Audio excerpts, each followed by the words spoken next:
ഇത്തരത്തിലെ ഒരു അടിപൊളി പ്രമോ റിവ്യൂയിലേക്ക് ഇവർക്ക് സ്വാഗതം. അങ്ങനെ വേദയാണെങ്കിൽ ട്രെയിൻ കയറി നേരെ പോകുന്നത് ഡൽഹിക്കാണ്. വേദയുടെ കൂട്ടുകാരുടെ അടുത്തേക്കാണ് വേദ പോകുന്നത്. ഇനി തന്നെ ശ്രീകാന്ത് കണ്ടു കഴിഞ്ഞാൽ ശ്രീകാന്ത് തന്നെ എന്തെങ്കിലും ചെയ്യുമെന്നുള്ള പേടി കൊണ്ടാണ് വേദ ആ നാട് വിടുന്നത്.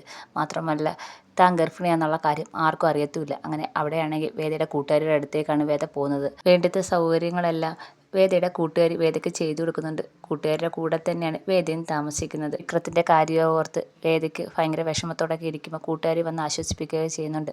അങ്ങനെ കൂട്ടുകാരി ആണെങ്കിൽ വേദയ്ക്കൊരു ജോലിയൊക്കെ ഒപ്പിച്ചു കൊടുക്കുന്നുണ്ട്. ആദ്യം വേദ കുറേ ജോലിക്ക് വേണ്ടി അന്വേഷിച്ചൊക്കെ നടക്കുന്നുണ്ട്. അവസാനം ജോലി ഒപ്പിച്ചു കൊടുക്കുന്നുണ്ട്. അങ്ങനെ വേദ ജോലിക്കൊക്കെ കയറുന്നുണ്ട്.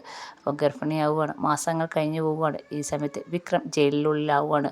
വേദ എവിടെയാണെന്ന് ആർക്കും അറിയത്തില്ല. അങ്ങനെ മാഷും കമലമ്മയും കൂടെ വിക്രത്തെ കാണാൻ വരുന്നുണ്ട്. കാണാൻ വരുമ്പോഴെല്ലാം വിക്രം ചോദിക്കുന്നത് വേദ എവിടെയാണ്, വേദയെക്കുറിച്ചുള്ള കാര്യങ്ങളാണ് അന്വേഷിക്കുന്നത്. അപ്പം വേദയെക്കുറിച്ച് ആർക്കും ഒരു അറിവുമില്ല. അതൊക്കെ അറിഞ്ഞ് വിക്രം ഇങ്ങനെ തകർന്നിരിക്കുകയാണ്. ഭയങ്കരമായിട്ട് മാനസികമായിട്ട് ജയിലിലിങ്ങനെ തകർന്നിരിക്കുകയാണ്. വേദയാണെങ്കിൽ ഇവിടെ ഒരു ജോലിയൊക്കെ അന്വേഷിച്ച് കണ്ടുപിടിച്ച് ആ ജോലിയൊക്കെ ആയിട്ട് മുന്നോട്ട് പോവുകയാണ്. വിക്രത്തിൻ്റെ കാര്യം ആലോചിച്ച് വിഷമിച്ചിരിക്കുകയും ചെയ്യുന്നുണ്ട്. അങ്ങനെ മാസങ്ങളൊക്കെ കടന്നു പോവുകയാണ്. അങ്ങനെ രണ്ടുപേരും രണ്ടിടത്ത് വളരെ വിഷമത്തോടെ രണ്ടുപേരും കഴിയുകയാണ്. അങ്ങോട്ടും ഇങ്ങോട്ടും കാണാതെ. വിക്രത്തിൻ്റെ അവസ്ഥ വളരെ കഷ്ടമാണ്. വേദ എവിടെയാണെന്നറിയാതെ ആകപ്പാടെ മാനസികമായി തകർന്നിരിക്കുന്ന വിക്രമാണ്. വിക്രത്തിൻ്റെ അവസ്ഥയോർത്ത് വേദയും നന്നായിട്ട് തകർന്നിരിക്കുകയാണ്. പക്ഷേ എന്ത് വന്നാലും തൻ്റെ കുഞ്ഞിനെ ആർക്കും വിട്ടുകൊടുക്കത്തില്ല.